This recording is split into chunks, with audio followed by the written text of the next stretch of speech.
Donc, très rapidement, il y a eu 2 temps forts ce matin.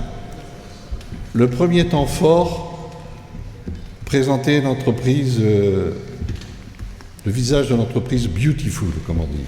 Hein. C'est-à-dire l'entreprise qui a confiance en l'avenir, l'entreprise performante, l'entreprise rentable et l'entreprise qui dure. Ça, c'est le bon visage de l'entreprise familiale.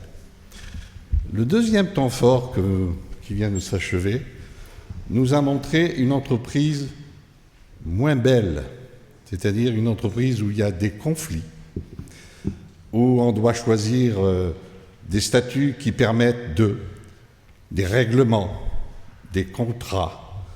Et ensuite, on nous a montré qu'il y avait des conflits. Faut-il tuer le père? Faut-il tuer la mère? Devons-nous mettre le frère de côté? La belle-sœur doit-elle venir? Tout ceci, c'est la problématique des entreprises familiales. Donc, 2 facettes dans l'entreprise familiale. Et il en a une autre. Finalement, l'entreprise familiale, c'est des structures humaines. D'ailleurs, peut-être dans un prochain colloque, il faudrait faire participer des sociologues, des psychologues. Hein. Tuer le père, ça, il faut voir peut-être la psychiatrie. Donc, c'est des facettes un peu oubliées dans l'entreprise familiale. Donc, vous avez des domaines de recherche là. Mais ce que je veux maintenant présenter, c'est 6 entreprises qui agissent, qui prennent des décisions. Et en général, la décision du terrain n'a pas le même timing que les décisions que l'on peut prendre d'un point de vue juridique, car si le conflit juridique est réglé, en général, l'entreprise, elle, a disparu. Et là, ce que je veux vous montrer, c'est quand même 6 entreprises qui agissent sur le territoire. Et donc, très rapidement, on va essayer. En général, on parle moins bien que les juristes, hein, que les universitaires. Donc, on ira un petit peu plus vite. Vous allez vous présenter très rapidement. Et ce que je voudrais que vous montriez, c'est comment vous agissez dans ce territoire transfrontalier, les joies et pas de joie aussi, les contraintes, les difficultés que vous avez à agir sur ce territoire. Merci. Donc on va commencer par Alba, puisque... Alors vous intervenez en français ou en catalan? En català. En català. Bon.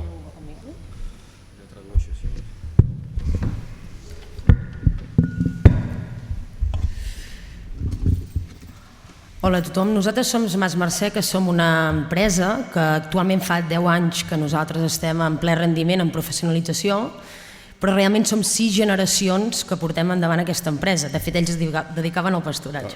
Sí. Parlez un poc i continuem. Molt bé.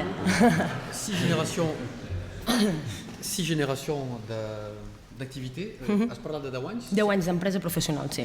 Sí, durant 6 generacions nosaltres hem tingut una empresa. 6 generacions. Sí, però en fa 10 que realment professionalitzem el producte nosaltres. D'accord. Au niveau historique, donc on a 6 générations, puis au niveau de la perfection, de la professionnalisation de l'entreprise, donc de la recolteria, que està a Peralada. Estem a Siurana d'Empordà, al costat de Figueres, sí. D'accord, donc dans le secteur des albergs de Catalogne Sud, donc 10 ans de professionnalisation. Alba. Nosaltres el que venem és l'experiència del sector i sobretot el producte, que és molt exclusiu, que és ovella, que és ecològic, però ens trobem amb problemes que ara us explicaré. Vas-y. Dans la matière première est la brebis, comme certains d'entre vous l'ont peut-être déjà compris. Et l'idée, c'est de perfectionner encore plus le produit. Il y a des défis qui se posent à vous. El problema no és tant el fet de que som una empresa familiar, sinó el fet que el nostre producte és molt exclusiu i en canvi aquí al sud de França precisament ho tenim molt bé, molt fàcil, perquè el nostre concepte s'entén molt bé, sobretot el producte ecològic. Per tant, nosaltres aquí al sud de França no ens hem trobat amb complicacions en aquest cas. Albe nous signale que pour elle, la difficulté n'est pas spécialement d'avoir une structure familiale, mais plutôt de faire face à un produit qui, en Catalogne Sud, a un certain degré de reconnaissance, mais qui apparemment est supérieur encore, ce degré de reconnaissance est encore supérieur ici, dans le sud de la France. L'únic que sí que amb recursos, al ser una empresa familiar, ens trobem que hem de comptar amb distribucions, amb distribuïdors, perquè nosaltres com a empresa familiar som molt poca gent i una persona s'ha de dedicar de diferents temes. És aquí sí que la problemàtica que nosaltres en aquests moments ens trobem. Donc produire est une chose, distribuer est un autre aspect, et la difficulté repose aussi sur cet aspect de distribution des produits. En aquest sentit, si us voleu donar pas, així també podeu explicar vosaltres. Sí? Tornarem, però no té dificultats per abarcar el mercat?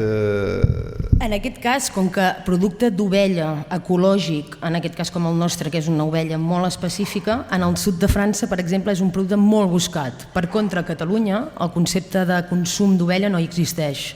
I, per tant, la pedagogia que hem de fer a Catalunya és el doble d'esforços. Aquí al sud de França no existeix aquesta pedagogia, per tant ens és molt més fàcil i àgil entrar. Si entenc bé, el mercat és més fàcil al sud de França que a Catalunya. Al sud de França que a Catalunya.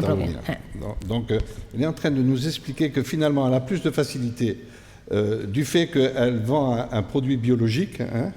Il y a une meilleure réception pour son produit que dans son territoire de Gérone, c'est ça?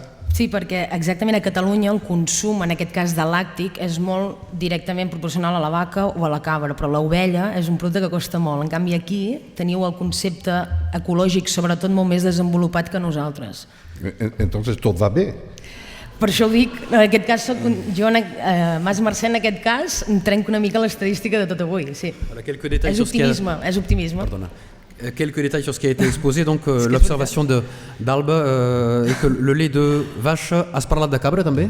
Sí. Non, le lait de vache et de chèvre sont habituels en Catalogne Sud, mais en Catalogne du Nord, en Roussillon et en France en général, on y ajoute en général l'intérêt pour le lait de brebis, ce qui n'est pas encore acquis en Catalogne Sud. Voilà, c'est un paradoxe assez intéressant.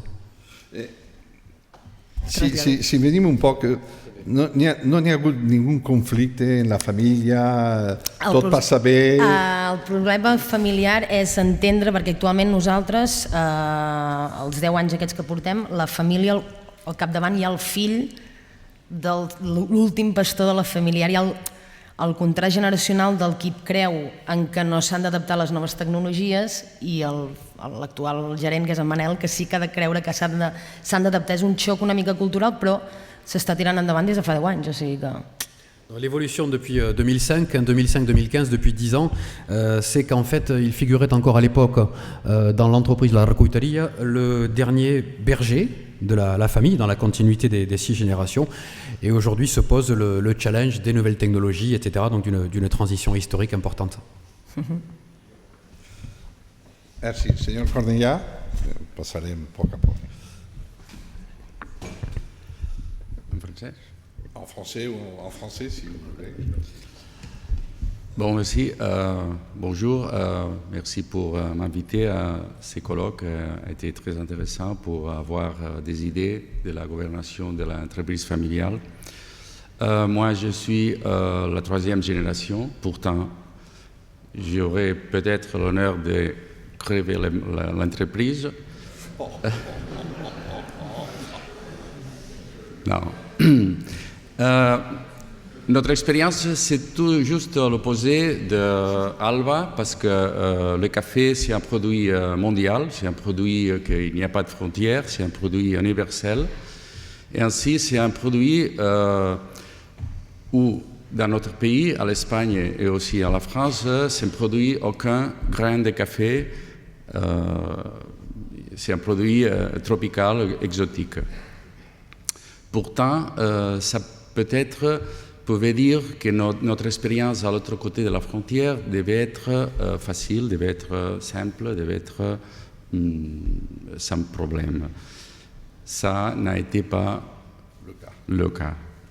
Nous avons une collaboration avec une entreprise commerciale à Carcassonne et on a eu l'idée il y a 12 ans de faire un produit transfrontalier. Et il n'a pas réussi parce qu'il y a beaucoup de différences culturelles, il y a une appréciation respect le café différente et même il y a des concepts commerciaux très différents. Mais nous sommes très insistants et on continue de faire la bagarre et avoir l'espoir de que finalement l'expresso, c'est une façon de prendre du café, va gagner la bataille de la qualité, va gagner la bataille de la spécialisation et va gagner la bataille du goût des consommateurs. Parce que c'est bizarre, comme un produit très très très clair, comme c'est la petite tasse de café espresso, il y a aussi des différences culturelles et aussi des différences de point de vue de goût, même entre nous. Si j'ai bien compris, face à des multinationales comme Nespresso, Nestlé, il y a une particularité dans votre produit qui vous permet d'agir sur le territoire local et que finalement, est-ce que d'un point de vue culturel, il y a des similitudes ou vous me dites que non? C'est là où je ne comprends pas parce que Nespresso, lui, réussit mondialement. Donc il a réussi à faire finalement du café un produit standard et vous vous dites que non, ce n'est pas un produit standard. Oui, c'est un produit standard du point de vue de Nespresso, mais pas chez notre client qui sont les bars ou la cafétéria, parce que là, chaque tasse doit être préparée une à une. Et c'est là où il y a le problème, parce que le café c'est un produit naturel, il change presque à chaque moment. Il faut avoir un système, et c'est ce qu'on a. Nous avons un système pour que chaque tasse devienne une expérience formidable. Donc, le café est un plaisir, finalement. Il est en train de nous dire que le café est un plaisir. Mais donc vous avez une chance, finalement, vis-à-vis de ces sociétés internationales, vous avez une chance d'intervenir sur le territoire. Oui. Mais sur le territoire, vous avez des difficultés pour vous implanter. Et même, vous avez des concurrents. Je crois que vous devez connaître votre concurrent sur notre territoire. Bien sûr. Il ne faut pas le citer, mais c'est Café Latour, non? Il y a plein de concurrences, oui. Oui, mais entre autres, Café Latour. Je ne sais pas si elle est là, Café Latour. Mais comment, dans ce territoire-là, finalement, Café Latour est aussi une entreprise familiale. Café Latour ne va pas de votre côté, mais vous venez de notre côté. Y a-t-il une différence? C'est un dynamisme, une motivation? Peut-être, oui, et peut-être les liaisons avec la commerciale en Carcassonne, qui nous achetait tout début du café, et nous avons décidé de nous associer pour développer un projet commun. Ou peut-être aussi, comme vous disiez, c'est culturel, le café, il y a une barrière dans la consommation du café peut-être, et le café Latour ne correspond pas peut-être au goût catalan ou... Je ne sais pas. Je m'en souviens à l'époque de mon père, quand il y avait beaucoup de contrebande, comment je dis? Contrebande. De contrebande de la France à l'Espagne, parce qu'à ce moment, le café dans l'Espagne était fortement régulé par l'État. Il y avait beaucoup de cafés qui entraient de forme clandestine par la frontière. Et quand on les ramassait, beaucoup de ces cafés venaient chez moi pour faire une récupération. Et le goût était assez bon, mais je m'en souviens beaucoup de petits cadeaux qui venaient dedans les poches. Et c'était pour moi un petit trésor. Monsieur Cornillat, vous avez des enfants? Oui. Sont-ils dans l'entreprise? Pas maintenant, ils sont petits. Moi, je suis tout seul à l'entreprise. La succession de l'entreprise a été un peu traumatique parce que mon père est devenu malade et pourtant, il a vécu 15 années plus, mais on a été dans un danger très grand parce qu'à ce moment-là, la transmission des actions était pénalisée, fortement pénalisée à l'État espagnol. Par fortune, il a vécu Et comme ça, on a pu faire une transmission douce qui n'a pas mis en péril la vie de l'entreprise, parce qu'à ce moment-là, peut-être, on aurait pu disparaître. Vous envisagez une suite familiale ou pas? Je ne sais pas. Maintenant, peut-être, mais ce n'est pas sûr. Merci. Madame Teixidor Ingrid, groupe Oliveda. Oui, bonjour. Comme Alba, notre implantation dans la France, nous produisons du vin et du cava espagnol. Bien sûr, nous sommes à côté de la frontière avec la France, à un petit village qui s'appelle Capmany. Alors, on a beaucoup de visiteurs qui viennent de la France et qui viennent acheter du vin là. Et alors, ça c'est pour nous un avantage parce qu'ils connaissent déjà les produits. Alors, on profite aussi de tous les touristes qui viennent le week-end et à l'époque, bien sûr, qui connaissent déjà un peu le vin de notre région. Et de toute façon, bien sûr, en France, il y a beaucoup de concurrence en ce secteur-là parce que vous avez de très bons champagnes, bien sûr, et du vin. Et à l'époque, c'était difficile ça.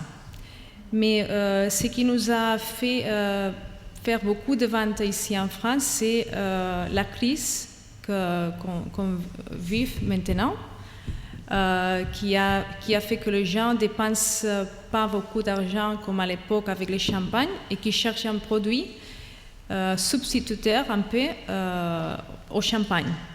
Alors, profitant de ça, on a fait beaucoup de ventes ici en France. On a eu, comment ça s'appelle, l'année dernière, on était en conversation avec une entreprise française très importante. Je ne vais pas dire le nom parce que c'est bien sûr connu, mais ils sont venus chez nous et ils voulaient acheter la cave qu'on a. D'accord? Mais on a dit, à la fin, on a dit non, on ne va pas le faire. Mais on travaille encore avec cette entreprise française ici, dans toute la France. Alors, pour commencer l'expérience avec la France, avec la vente de cava, on a dû bien sûr visiter un peu de différentes régions françaises pour connaître les marchés et les façons de vendre au public, aux restaurateurs bien sûr, et au public en général aussi. Et on a détecté que c'est différent qu'en Espagne, parce qu'ici, tous les gens, presque tout le monde veut acheter aussi les restaurants dans les grandes surfaces. Et en Espagne, c'est complètement différent. Alors, on a dû visiter, par exemple, Leclerc, Auchan et blablabla. Et on s'est aperçu de tout ça. Et on a dû changer un peu la politique de l'entreprise avec la France, bien sûr. Mais on n'a pas eu d'impédiment. Empêchement.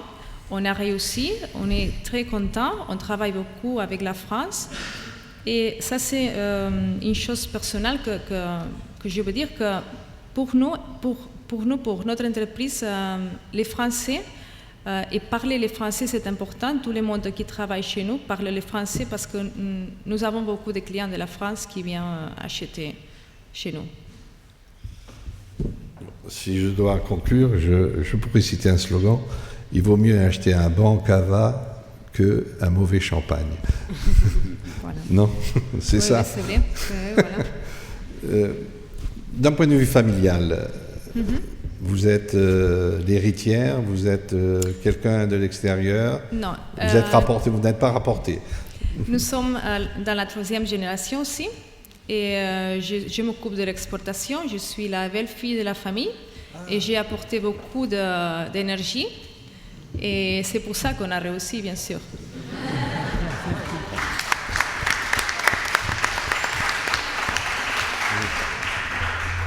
Comme quoi, des gens de l'extérieur, du sang nouveau, des fois, dans les entreprises familières, ça fait du bien. Ça fait du bien. Merci. Monsieur Royer, bonjour. Bonjour. Alors, rapidement, je présente mon entreprise, Nematis, qui est une agence web que j'ai fondée en 2013 sur Perpignan. Une agence web, on crée des sites internet Et également, on a un département de web marketing. On fait des campagnes web marketing, voilà, positionnement dans Google, dans les réseaux sociaux, campagnes d'emailing, etc. Voilà, alors moi, on va dire que les problématiques familiales sont plutôt devant moi, puisqu'on réfléchit en ce moment à faire rentrer mon petit frère dans l'actionnariat et dans l'entreprise. Donc, les problèmes sont à venir, on va dire. Et, rapidement, pour parler donc, puisque il y a environ 1 an et demi, on a ouvert un bureau sur Barcelone, et il y a 1 mois sur Toulouse. Donc, qu'est-ce qui donne l'envie finalement de s'implanter à Barcelone quand on a fondé son agence à Perpignan?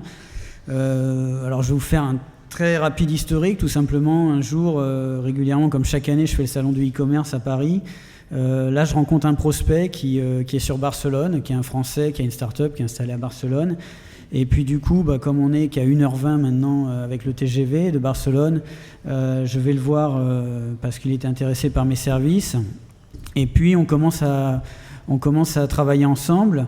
Ça m'a donné aussi l'occasion de parler un peu business sur Barcelone avec lui, d'en parler du coup aussi avec des grands amis que vous connaissez peut-être, Pierre Roca et Christine Ray, qui ont également une école donc au Soleil, mais aussi à Barcelone depuis 3 ans. Et finalement, l'envie commence à naître et il y a le sentiment, une intuition qu'il y a un business pour mon agence là-bas. Et donc de là, j'ai commencé à vivre un peu entre Barcelone et Perpignan, à faire d'abord un peu une étude de marché, d'aller sur le terrain, de rencontrer des réseaux, notamment des réseaux français, la CCI de Barcelone, la Peña des entrepreneurs, etc. Et vraiment de constater qu'il y avait une demande et qu'il y avait un intérêt pour mes services et de commencer à signer des contrats parce que voilà, la volonté c'était d'étendre un marché, de trouver un marché. Voilà. Alors une fois qu'on a le sentiment qu'en effet il y a un marché, il faut mettre en place une stratégie. Donc la stratégie aujourd'hui c'est d'abord de s'intéresser aux entrepreneurs français qui sont installés à Barcelone. On sait que Barcelone doit être la 2e communauté française après Londres. Donc il y a énormément d'entrepreneurs français à Barcelone. C'est vraiment hallucinant, et notamment dans le domaine des startups, qui est le type d'entreprise qui m'intéresse beaucoup. Et donc, voilà, donc là, ça se passe bien. Et puis, ce qu'on est en train de mettre en place maintenant également, c'est vraiment sur des niches, c'est-à-dire de proposer aux entreprises espagnoles qui veulent attaquer le marché français, voilà, notre expertise en web marketing pour les aider à attaquer le marché français, et également de proposer aux entreprises françaises d'attaquer le marché espagnol et de les accompagner dans cette démarche-là. Voilà. Après, juste pour conclure, il y a 2 choses à rajouter. C'est que je pense que quand on y va, il faut y aller pour les bonnes raisons. Aujourd'hui, moi, j'y suis allé pas pour des raisons fiscales du tout. Aujourd'hui, pour l'instant, tout est supporté par l'entreprise à Perpignan, même si je pense qu'en 2016, il faudra se poser la question de créer une société sur place. Mais voilà, on y est allé vraiment pour trouver des marchés et signer des contrats. Et la deuxième chose, dernière chose, c'est aussi que c'est quand même intéressant, c'est un peu le même cas avec Toulouse. Je pense qu'il va y avoir un axe fort maintenant avec les changements de région, Toulouse, Perpignan, Barcelone. Et moi j'y crois beaucoup. Et donc c'est vrai que quand je montais à Paris, par exemple, dans les salons du e-commerce, et que je rencontrais donc des grosses sociétés, dire qu'on est à Perpignan, il faut reconnaître que ça ne fait pas rêver. Maintenant, quand je dis que j'ai une agence qui est sur Toulouse, Perpignan, Barcelone, c'est bizarre, mais je suis de suite beaucoup plus écouté. Et donc, ça nous a permis aussi d'acquérir une certaine crédibilité, même si c'est la qualité de notre travail avant tout qui importe. Merci. Diriez-vous qu'il est plus facile d'agir dans la nouvelle économie? Finalement, vous êtes dans la nouvelle économie, les startups, l'Internet, enfin, ça fait du buzz, ça plaît aux jeunes. Est-ce que c'est plus facile d'agir sur un territoire que de rester dans l'économie que je peux dire classique, dans le bio, dans le plaisir du café et dans un positionnement prix? Est-ce que c'est plus facile pour vous d'agir? Je connais pas vraiment. Alors, je pense pas que. Je pense chaque secteur d'activité a ses difficultés en réalité. C'est vrai que nous, avec un peu de maturité, maintenant, on resserre beaucoup l'activité de l'agence sur... C'est un peu la règle des 20-80, la loi de Pareto. Donc on s'est rendu compte que 20% de nos clients nous apportent 80% de notre chiffre d'affaires. Et quand on décompose ça, 40% c'est du e-tourisme, 20% c'est du e-commerce sur ces 80%. Et c'est vrai que c'est notre point fort, c'est vraiment l'ADN de l'agence, il est là-dessus. Et du coup maintenant, en allant sur des grandes villes comme ça, on va chercher spécifiquement ces niches de clients-là, en e-tourisme et en e-commerce. Et finalement, ça rend le travail commercial un peu plus facile parce qu'on a des vraies références. Je ne vais pas citer les clients, mais des gens comme Roussi Hôtel ou la Villa du Flot, voilà, qui nous font confiance, ou Piscine Ibiza. Et donc sur ces niches-là, en effet, voilà, on s'appuie, on part de l'ultra local pour aller un peu conquérir des grandes villes. Et c'est intéressant de voir qu'on a du potentiel, quoi. Vous venez de dire que vous allez introduire dans le capital de votre société votre frère ou votre... Mon petit frère. Votre petit frère. Pensez-vous changer les statuts? Pensez-vous faire un pacte? Ça c'est l'affaire de l'avocat. Je veux même pas y penser. Je suis les bons conseils des gens compétents. Voilà. Merci. Madame Tixador, vous êtes dans le vin, je crois, dans l'œnologie. Oui, voilà. Hein? On est un laboratoire, en fait, d'analyse de vin et de conseil en œnologie. Donc moi j'ai une particularité, je suis catalane du nord et du sud, j'ai mes origines donc de l'autre côté, mais née à Perpignan. Donc nous en tant que laboratoire on a été sollicité par les gens de l'Empordà pour faire des analyses. Quand tu as peu de clients, tu arrives à tout faire toi-même, mais une fois tu as développé une clientèle plus importante, il faut que les collaborateurs s'y mettent.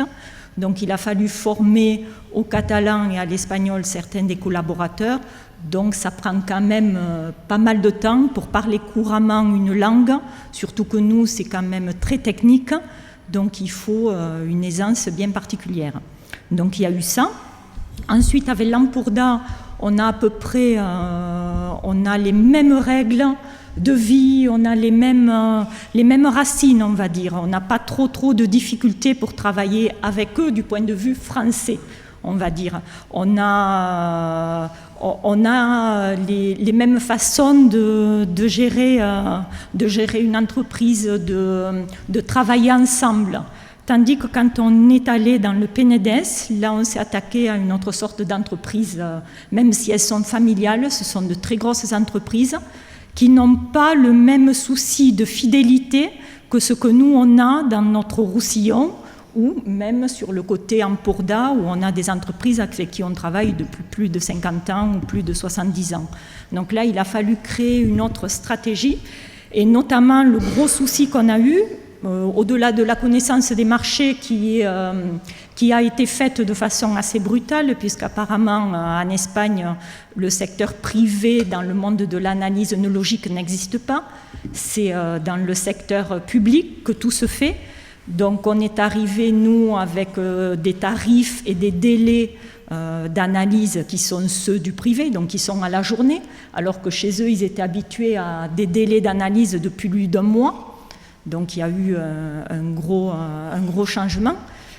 Et là-dessus, il a fallu bien voir les entreprises qui étaient fiables pour nous, c'est-à-dire qui allaient payer, et celles qui n'allaient pas payer. Donc un des gros soucis qu'on a eu, ça a été le recouvrement et ça a été les facturations. Puisque nous, on a l'habitude, on est une entreprise où on facture tous les 3 ou 4 mois. Là, il a fallu passer un paiement par mois, à bien analyser, à bien avoir présent les entreprises où vous pouvez avoir des problèmes et faire payer avant de faire les analyses ou avant de rendre le service. Chose qui, dans le monde agricole, est très peu présent en France. Voilà. Donc là, ça a été vraiment, ça a été un choc un peu culturel entre les deux, mais ça ne se passe pas côté Empordà et ça se passe beaucoup côté Penedès. Donc on a vraiment aussi des régions bien différentes là-dessus. Après, donc ça fait à peu près 10 à 15 ans qu'on est maintenant implanté sur le Penedès. Donc en fait, on travaille d'une façon très simple. On a un point de dépôt et les gens nous amènent les échantillons, sont rapatriés sur Perpignan, on les analyse le lendemain. Le gros souci déjà, ça a été de trouver un transporteur assez sérieux pour pouvoir transporter des échantillons de vin. Donc légalement, on a vu tout avec les douanes, c'est possible. C'est compliqué, mais c'est possible.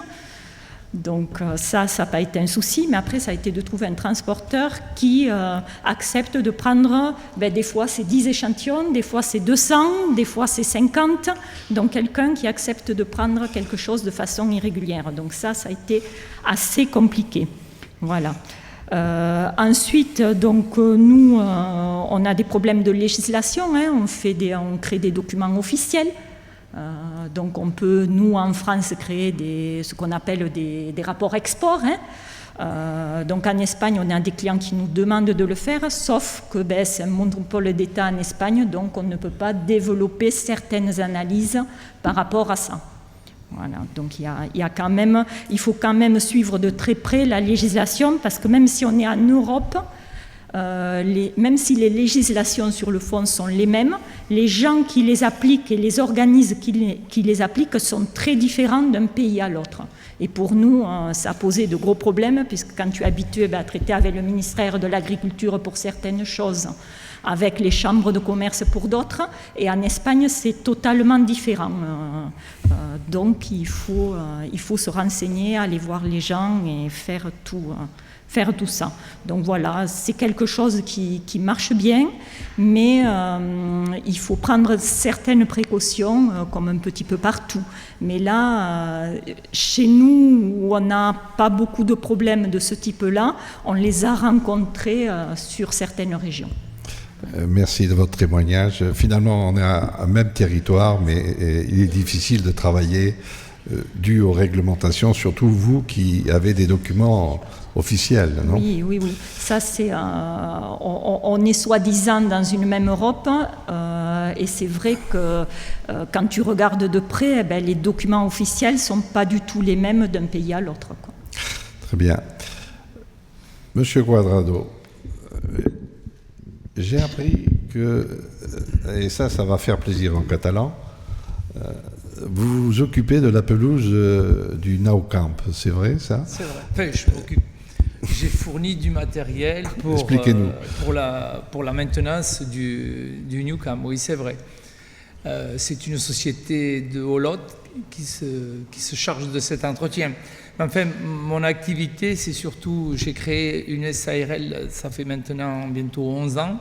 Vous êtes une micro-entreprise familiale. Oui, tout à fait, micro-entreprise. En fait, j'étais salarié responsable de maintenance dans un golf. Et donc, j'ai inventé un balai. Donc, c'est un dispositif qui était utilisé au départ pour, disons, certains travaux sur les greens de golf. Et donc, pour incorporer le sable lors de travaux de carottage, etc. Et j'ai déposé un brevet à l'international. Et donc, j'ai dû me résoudre à créer ma SARL pour pouvoir distribuer ce matériel. Donc, toute l'Europe, Canada, États-Unis. Donc, pour l'instant, j'ai commencé par l'Europe, je suis un petit peu au Canada. Mais c'est vrai que, naturellement, étant près de la frontière catalane, j'ai eu l'occasion d'aller dans de nombreux golfs, puisque, effectivement, il y a beaucoup de golfs en pays catalan. Et donc, il est vrai qu'au début de mon expérience à l'export, j'avoue que ça a été, je dirais pas difficile, mais enfin, j'étais reçu un peu de loin, je dirais. J'étais le catalan de Perpignan, je dirais. Et progressivement, c'est vrai que à force de les côtoyer, d'avoir un produit qui a vraiment intéressé les golfs et les intendants de parcours, il est vrai que je suis devenu un ami à eux maintenant. Et c'est vrai que c'est important de pouvoir parler catalan, de pouvoir s'exprimer avec eux, C'est vraiment important. Et ça permet vraiment d'avoir un vrai contact. Donc vous êtes l'exemple type que finalement l'amitié dans les affaires, ça compte. Ah oui, quand même, oui, c'est vrai. Parce qu'en fait, au début, ça a été un peu difficile, je dirais, parce qu'il faut se faire connaître. C'était un produit totalement inconnu, donc c'est surtout après le bouche à oreille qui a été très important, puisque les greenkeepers dans les golfs, les intendants de parcours, c'est comme une grande famille en fait. Tout le monde se connaît, ils se parlent, ils se donnent des infos, etc. Donc quand vous avez un produit qui marche bien, enfin tout au moins en Catalogne, ça s'est fait tout seul, mais ça a été dur au départ. Mais j'avoue qu'après, c'était naturellement, les gens me sollicitaient pour avoir le produit, donc j'étais ravi. Donc si vous avez le produit et la culture, ça marche. Oui, c'est vrai, effectivement. Oui, bon, je parlais assez mal le catalan, je dirais. C'est vrai qu'au tout début, j'avais l'impression que j'étais un peu snobé. Parce que bon, moi, je ne me rendais pas compte, je parlais avec eux, disons, je baragouinais plus exactement le catalan. Et quand j'étais par exemple avec 2 intendants, ils me parlaient en castillan et ils se parlaient en catalan. Donc, ça c'est un peu le défaut des Catalans du Sud. Peut-être, je ne sais pas. En tout cas, je peux vous dire qu'après 2 ans environ de contact, progressivement, mon catalan s'est certainement amélioré. Et effectivement, maintenant, les Catalans me parlent catalan sans problème, quoi. Merci.